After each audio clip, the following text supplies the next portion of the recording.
एक नौजवान जिसके ऊपर 7 साल की एक बच्ची का रेप और फिर उसके बाद मर्डर करने का इल्ज़ाम, वो पकड़ा जाता है, फिर जेल जाता है। लेकिन पुलिस तय वक्त में यानी कि 90 दिन के अंदर चार्जशीट दाखिल नहीं करती।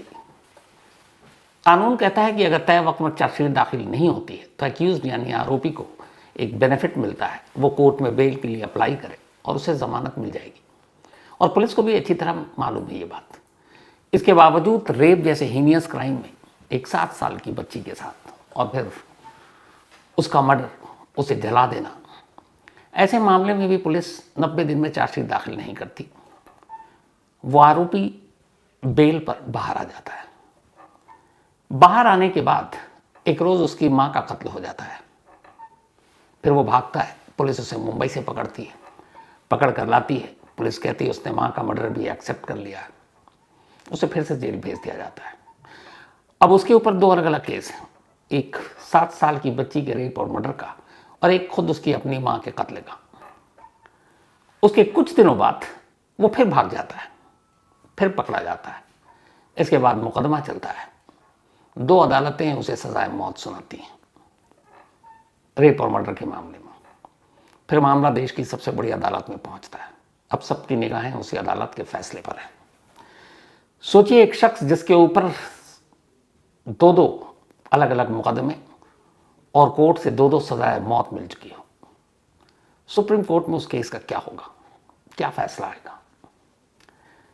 इस फैसले के बारे में आपको बताऊं उससे पहले पूरी कहानी। ये कहानी है आज से 8 साल पुरानी, 2017।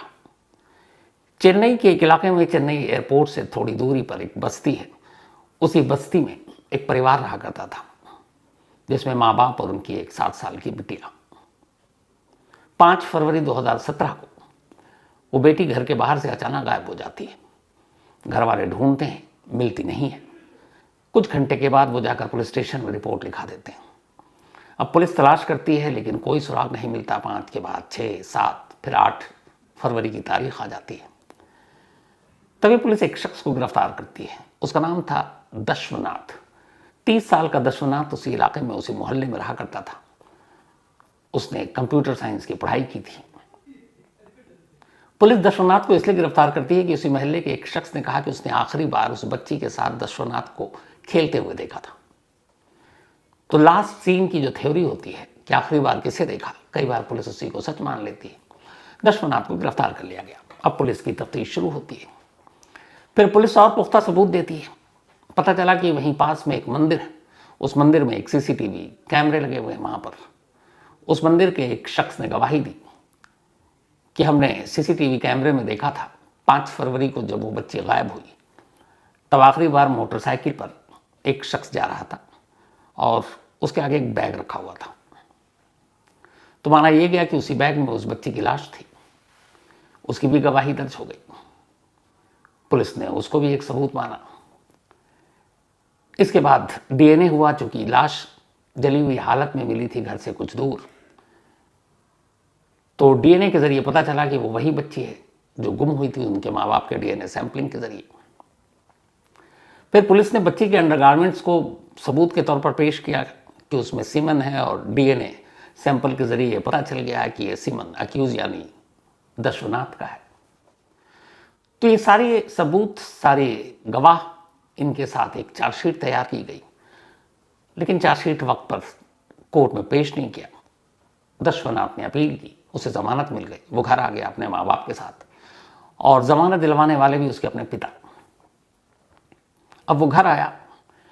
पुलिस को लगा, मीडिया में खबर आई कि एक रेप और मर्डर जैसे केस में चार्जशीट न दाखिल करना पुलिस की लापरवाही है। पुलिस ने आनन फानन में चार्जशीट दाखिल की और कहा भाई अब उसको पेश किया जाए। लेकिन इस दौरान में होता यह है कि उसी साल यानी 2017 में, यह फरवरी का महीना था जब कत्ल हुआ था, 2 दिसंबर को इसी दशवनाथ के घर में एक महिला की लाश मिलती है। पुलिस घर पहुंचती है तो पता चलता है यह दशवनाथ की मां की लाश है। गला घोंटकर और सर पर वजनी चीज से मारा गया था। घर के कुछ गहने गायब थे। पुलिस से कुछ लोगों ने बताया कि दशवनाथ को आखिरी बार उन्होंने देखा।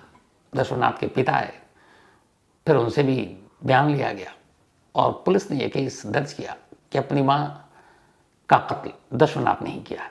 उसे पैसों की ज़रूरत थी और कत्ल करके भाग गया। अब पुलिस उसका सुराग ढूंढ रही है। फिर उसके मोबाइल के जरिए उसका लोकेशन मुंबई में मिला और 2 दिसंबर को ये कत्ल हुआ था। 8 दिसंबर को मुंबई से दशवनाथ को गिरफ्तार कर वापस ले आया गया।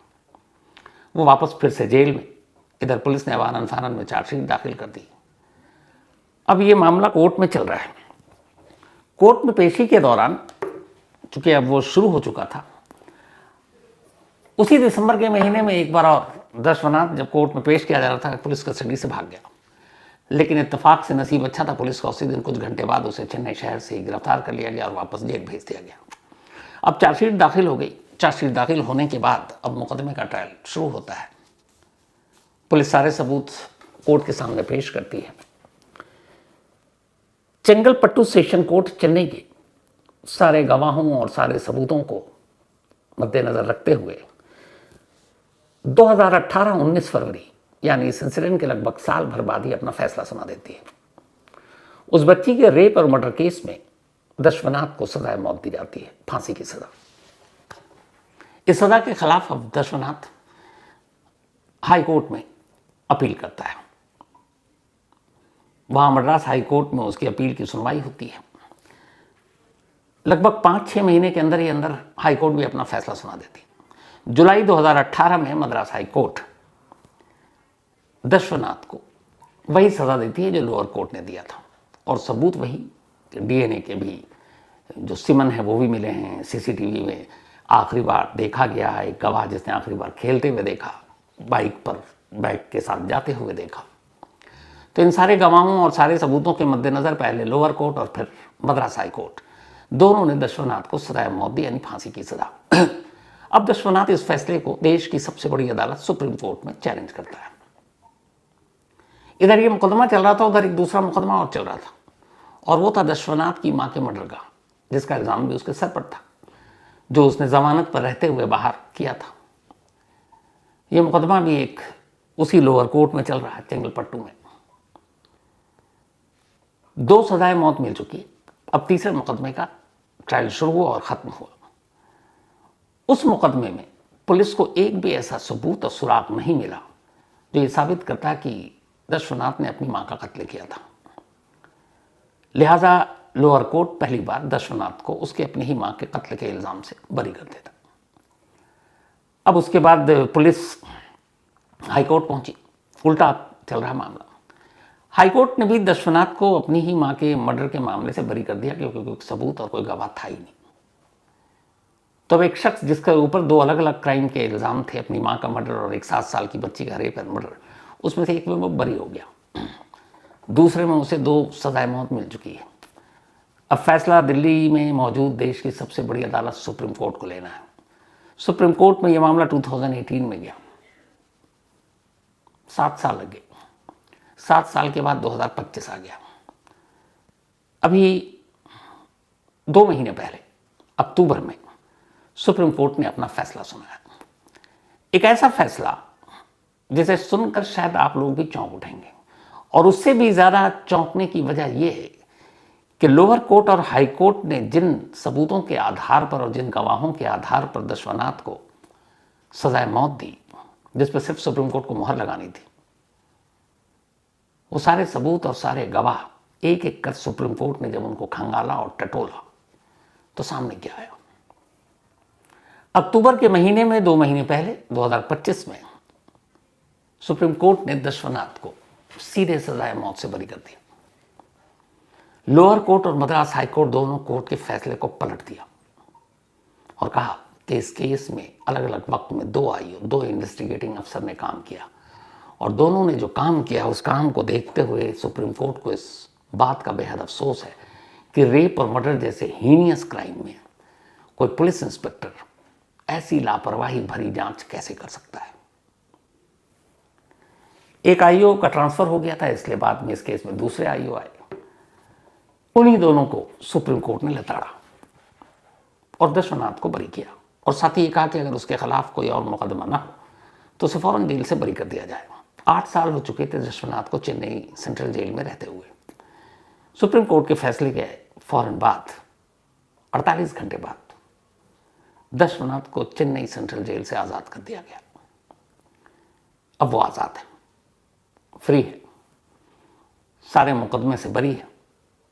लेकिन सवाल यह कि उस 7 साल की बच्ची का रेप और मर्डर फिर किसने किया, और इतने भारी भरकम सबूत और गवाह ये बेकार कैसे हो गए। तो सुप्रीम कोर्ट ने जो अपना फैसला सुनाया उसमें सिलसिलावार पॉइंट उठाया, और ये पॉइंट लोअर कोर्ट और मद्रास हाई कोर्ट की तरफ भी उंगली उठाता है। ये पॉइंट इसलिए बड़ी ज़रूरी है कि ऐसे तमाम केसेस में इस तरह के मामले आते हैं, ऐसे गवाह भी आते हैं और सबूत भी आते हैं। सुप्रीम कोर्ट ने जो पहली चीज़ उठाई और पूछा कि आखिर लोअर कोर्ट और हाई कोर्ट की नज़र इस पर क्यों नहीं पड़ी, वो पहली चीज़ ये थी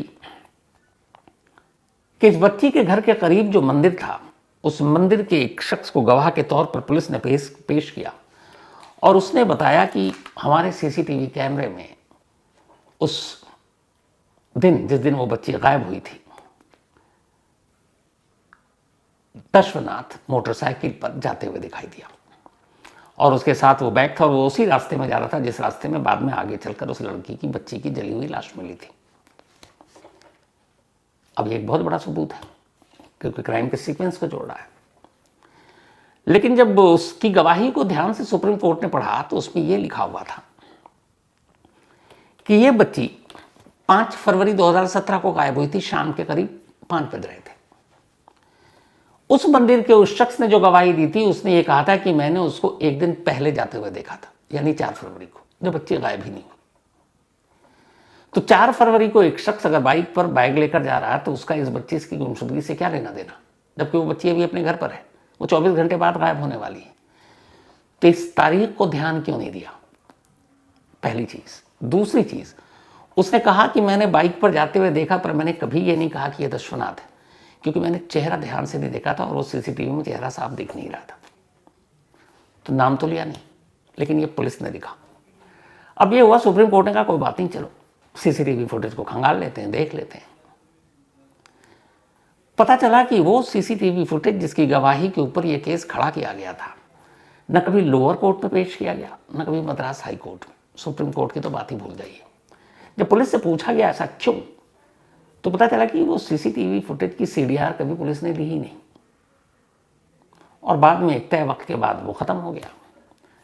तो एक ऐसा इंपॉर्टेंट सबूत जिसके ऊपर आपका केस खड़ा है, आपको एक आदमी कह रहा है कि हमारे सीसीटीवी कैमरे में कैद हुआ है, और पुलिस वाले ने इतनी जहमत नहीं उठाई कि लाओ उसके विजुअल हमें दे दो। तो ये सिर्फ हवाई बातें थी, सबूत पुलिस के पास था ही नहीं। और कमाल ये है कि पहले लोअर कोर्ट और फिर मद्रास हाई कोर्ट ने भी इन 2 बड़ी गलतियों की तरफ ध्यान ही नहीं दिया, कि उसने कहा था कि हमने एक दिन पहले देखा था, क्राइम वाले दिन नहीं जिस दिन बच्ची गायब हुई, और दूसरा कि उन्होंने कभी, कोर्ट ने पुलिस से ये नहीं कहा हमें सीसीटीवी फुटेज दिखाओ। अगर वो पूछ लेते तब भी नहीं मिलता, लेकिन पता तो चल जाता और शायद ये फैसला बदल देते। तो पहली चीज कि एक पुलिस अफसर जिसका इतना बड़ा केस एक सीसीटीवी फुटेज पर है, उन्होंने कभी उसको कलेक्ट करने की कोशिश ही नहीं की। इसमें गवाह आया, इस गवाह की गवाही भी दशवनाथ को फांसी की सजा दिलाने में बहुत बड़ा रोल प्ले किया था। ये विटनेस था। इस विटनेस ने कहा कि 5 फरवरी को जिस दिन ये गायब हुई थी, मैंने देखा था आखिरी बार उसको दशवनाथ के साथ खेलते हुए, और दशवनाथ के पास साथ एक डॉगी था, डॉगी के साथ वो बच्ची खेल रही थी। तो ये लास्ट सीन वाला एक थ्योरी थी। जब इसकी पूरी गवाही पढ़ी गई तो सुप्रीम कोर्ट ने ध्यान दिया कि जब इसकी गवाही दर्ज हुई है तो उस पर तारीख लिखी हुई है, और वो तारीख थी बच्ची की गुमशुदगी के 2 महीने बाद की। यानी इस विटनेस ने जो गवाही दी थी 5 फरवरी को बच्ची गायब हुई, और इसने गवाही दी अप्रैल में, और इसकी गवाही का जिक्र कहीं एफआईआर में भी नहीं था। तो सवाल ये था कि कितना इंपॉर्टेंट गवाह जिसने आखिरी बार उस बच्ची के साथ देखा दशवनाथ को, उसकी गवाही 2 महीने बाद क्यों दर्ज की गई, और कहीं रिकॉर्ड पर है ही नहीं। तो फिर कैसे माने कि 2 महीने बाद उसकी दर्ज गवाही सच है? उसको मैनिपुलेट करके नहीं बुलाया गया है कि तुम ऐसा कहो। अगर ये इतना ही इंपॉर्टेंट था तो शुरुआत में बाकायदा एफआईआर से लेके हर चीज़ में उसका मेंशन होना चाहिए। लेकिन इसकी गवाही की तारीख पर भी लोअर कोर्ट ने और मद्रास हाई कोर्ट ने ध्यान ही नहीं दिया कि भाई ने गवाही कब दी। इतनी बड़ी गलती। तीसरा, जो सारे दस्तावेज थे उसमें यह था कि बच्ची की चूंकि मर्डर के बाद बॉडी को जला दिया गया था, तो वो पहचानने लायक थी नहीं। तो माँ बाप के उसके सैंपल लिया गया, उसके बाद लैब भेजा गया, डीएनए रिपोर्ट आई और ये क्लियर हो गया कि ये बच्ची वही है जो गायब हुई थी 5 फरवरी को।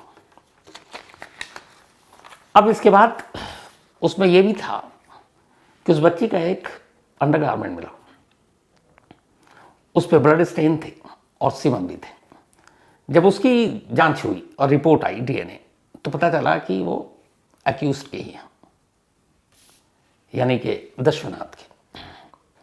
अब ये बहुत बड़ा साइंटिफिक एविडेंस है, इसको दुनिया की कोई भी अदालत ठुकरा नहीं सकती कि जिस बच्ची का रेप हुआ, मर्डर हुआ, उसके अंडरवेयर में एक्यूज्ड का सीमन पाया जाना, ये अपने आप में काफ़ी है केस को खोलने के लिए। और ये भी एक अहम सबूत था जिसकी वजह से लोअर कोर्ट और मद्रास हाई कोर्ट ने दशवनाथ को सजा मौत दे दी।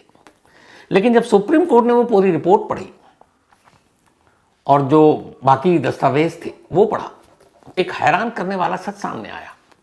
पता चला कि जिस डीएनए की बात पुलिस कर रही थी, जिसके आधार पर कोर्ट ने सजा सुनाई, और जिस अंडरवेयर की बात हो रही थी कि उसमें अक्यूज यानी दशवनाथ का सीमन मिला था, वो अंडरवेयर इस बच्ची की गुमशुदगी के और रेप मर्डर वाली सारी कहानी खुल गई 4 महीने बाद इसी दशवनाथ के बैग से पुलिस ने बरामद करना क्या दिखाया था। यानी फरवरी में ये सब कुछ होता है, मार्च, अप्रैल, मई, जून, 4 महीने के बाद ये मिला था ये अंडरवेयर। और किसके? पुलिस के कागज के हिसाब से दशवनाथ के बैग से मिला था। और उस 4 महीने बाद बरामद उस अंडरवेयर के जरिए ये पता चला कि हाँ, ये सीमन जो है अक्यूज का है।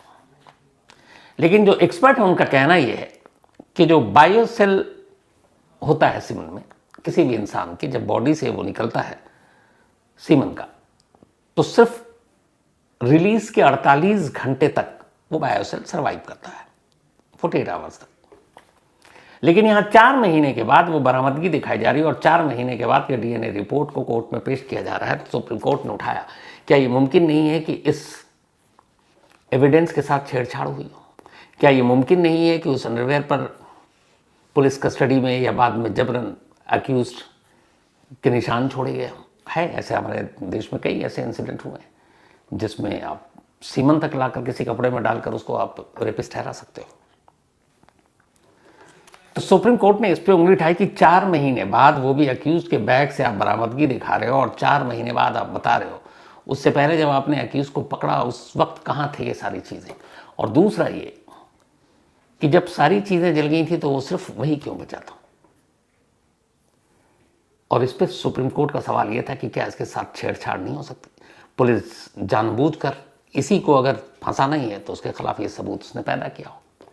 तो इसलिए सुप्रीम कोर्ट ने इस रिपोर्ट को ही मानने से इनकार कर दिया।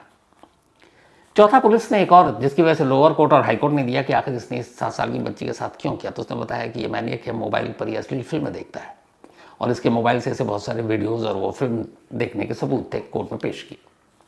जब कोर्ट में पेश किया तो फिर सुप्रीम कोर्ट ने जब देखा तो सुप्रीम कोर्ट ने कहा कि जिस फोन की आप बात कर रहे हो कि जिस फोन पे अक्यूज देखता था, उसका सिम कार्ड कहां से आया, किसके नाम पर है, इसके नाम पर नहीं है, उसका असली मालिक कौन है तो पता ही नहीं, कभी आपने पेश ही नहीं किया। तो वो सिम कार्ड की पहेली को आपने कभी सुलझाया ही नहीं और किसी का भी उठा के आपने कह दिया ये इसका मोबाइल था और ये सिम था, इस पर देखता था, जबकि पुलिस ये साबित ही नहीं कर पाई कि ये सिम को ये बिलोंग करता है। यहां तक कि पुलिस ने उसके सीडीआर कॉल डिटेल रिकॉर्ड तक नहीं निकाले, जैसे सीसीटीवी के नहीं निकाले थे। तो सीडीआर नहीं, फोन का डिटेल नहीं, ये सारी चीज़ों में से एक भी चीज़ नहीं। तो सुप्रीम कोर्ट ने इन सारी चीज़ों को देखते हुए ये कहा कि एक शख्स को दो फांसी की सजा मिली है, 7 साल की बच्ची का रेप और मर्डर का केस है, लेकिन जो भी 2 आईओ थे उन्होंने एक भी ऐसा सबूत नहीं दिया जिस पर हम यहाँ दावा कर सकें और यकीन कर सकें कि वाकई दशवनाथ ही उस बच्ची का कातिल और रेपिस्ट। न फॉरेंसिक एविडेंस, न विटनेस, न सीसीटीवी। अब जिस केस में पुलिस सीसीटीवी कैमरा तक कलेक्ट ना करके दे तो क्या करे? तो फिर सुप्रीम कोर्ट ने एक ऐतिहासिक फैसला दिया कि सिर्फ इसलिए कि 2 कोर्ट ने उसे फांसी की सजा सुना दी हम उस पर यकीन नहीं करेंगे, आप हमें कन्विंस कर दो एक भी सबूत देकर। आखिरी विटनेस कोई नहीं जिसने दशवनाथ के साथ देखा। उस सीसीटीवी कैमरे में जिसमें जाते हुए देखा गया वो सीसीटीवी कैमरे का कोई वजूद नहीं है। जिस डीएनए की बात की गई वो 4 महीने बाद की बरामदगी दिखाई गई है, जबकि कायदे से सेवन के सेल्स 48 घंटे तक सर्वाइव करते हैं। और वो बैग से बरामद हुए, वो बैग कब कहाँ किसके जरिए आया, इसका भी कोई आपने सोर्स स्रोत नहीं बताया। अक्यूज के मोबाइल के कॉल डिटेल सीमन तक आपने बरामद नहीं की, सीडीआर तक नहीं निकाली। तो ये बेसिक वो चीज़ें हैं जो एक नया रंगरूट या पुलिस में भर्ती होता है उसे भी पता है बेसिक चीज़ें करनी है, इनमें से कुछ नहीं किया। और दूसरा, फिर सुप्रीम कोर्ट के सामने उसकी माँ के मर्डर का भी केस आया कि सर इसके ऊपर तो ये भी इल्ज़ाम था, और उसमें पुलिस ने कहा कि इसने अपनी माँ के कत्ल के गुनाह को कबूल कर लिया। 20,000 रुपये इसने माँ के घर से चोरी किए, गहने चोरी किए। वो पुलिस ने कैश भी बरामदगी दिखा दिया, गहने कभी नहीं दिखाए। पूरा बयान है उसका, इकबालिया, लेकिन कोर्ट ने बरी कर दिया। तो मां के मर्डर से बरी, इधर रेप और मर्डर के केस से बरी। शायद मुझे याद नहीं पड़ता, कम से कम हो सकता कहीं हो, पर अगर जहां तक मेरी जानकारी है कि शख्स जिस पर 2 अलग अलग मुकदमे चल रहे हो, 2 अलग अलग मामलों में, 2 में फांसी हो गई हो, बेल पर आकर एक कत्ल करता हो बकौल पुलिस, 2 कोर्ट्स ने उसे सजा सुनाई हो, और देश की सबसे बड़ी अदालत उसे यूं बरी कर दे। इसका गुनहगार और जिम्मेदार कौन है? और सबसे कमाल की बात यह है कि दशरनाथ की मां का कातिल कौन है, अभी भी ये पहेली है। और 7 साल की उस बच्ची का रेपिस्ट और कातिल कौन है? जब ये फैसला आया सुप्रीम कोर्ट का तो कुछ मीडिया के लोग गए थे, और इस बच्ची के बाप ने रोते हुए यही कहा कि हमारा क्या कसूर, हम तो ये जानना चाहते थे कि मेरी बेटी का गुनहगार कौन है। लेकिन आज 8 साल बाद भी किसी को पता नहीं है। और अगर सचमुच दशरनाथ बेकसूर है तो 8 साल उसने जेल में काटे, उसका क्या? ऐसे न जाने कितने कानून के जो मैदान से निकले वैसे मुकदमे हैं, उनकी गिनती ही नहीं है, कहाँ तक जाए। और कमाल है पुलिस की, मतलब पुलिस वाले भी कई बार ऐसे केसेस को यूँ पेश करते हैं, सब कुछ सुलझा लिया, खुद ही पीठ थपथपा रहे हैं, लेकिन जब कोर्ट में उसका ऐसा हश्र होता है तो एक साथ कई लोगों को लगता है कि फिर ये क्या है, कैसा इंसाफ है, कैसा कानून है, कैसी पुलिस है, कैसी इन्वेस्टिगेशन है। पर अफसोस ऐसा हो रहा है, होता है, और कोई गारंटी नहीं है कि आगे भी ना हो। तो इस अफसोसनाक कहानी और इस अजीब फैसले में फिलहाल इतना ही, लेकिन ख़त्म करूँ इस कहानी के सिलसिले को उससे पहले वही अपना सिलसिला। आज सरदार पन्ना सिंह एंड टोनी सोनी, इन दोनों का जन्मदिन है। तो पन्ना सिंह एंड टोनी सोनी, आप दोनों को जन्मदिन की बहुत बहुत बधाई। और ये भेजा है विक्रांत बामल ने। इसके अलावा हिलाल कुरैशी, इनका भी आज बर्थडे है, तो हैप्पी बर्थडे हिलाल। और ये भेजा है यशस्वीर ने। साथ ही धीरज जैन, इनका भी जन्मदिन है, तो हैप्पी बर्थडे धीरज साहब। और ये भेजा है पूनम जैन ने, पूनम जैन जी के बेटे हैं धीरज। प्रभजोत कौर, इनका भी आज बर्थडे है, तो हैप्पी बर्थडे प्रभजोत जी। और ये करण बारिया जी ने भेजा, करण जी की वाइफ हैं प्रभजोत। साथ ही नैना चंद्राकर, इनका भी आज बर्थडे है, तो हैप्पी बर्थडे नैना जी। और ये टिकेंद्र चंद्राकर जी की वाइफ हैं। साथ ही एडवोकेट नेहा पाटिल, इनका भी बर्थडे है, तो happy birthday advocate Neha Patil ji. भेजा Mukesh Kumar and bar association के तमाम मेंबर्स ने। तो आप सभी को बहुत बहुत बधाई। इसके साथ ही कहानी में आज इतना ही। अब आपसे मुलाकात होगी कल रात 9 बजे किसी नई कहानी के साथ। तब तक अपना और अपनों का ख्याल रखिएगा। Thank you very much.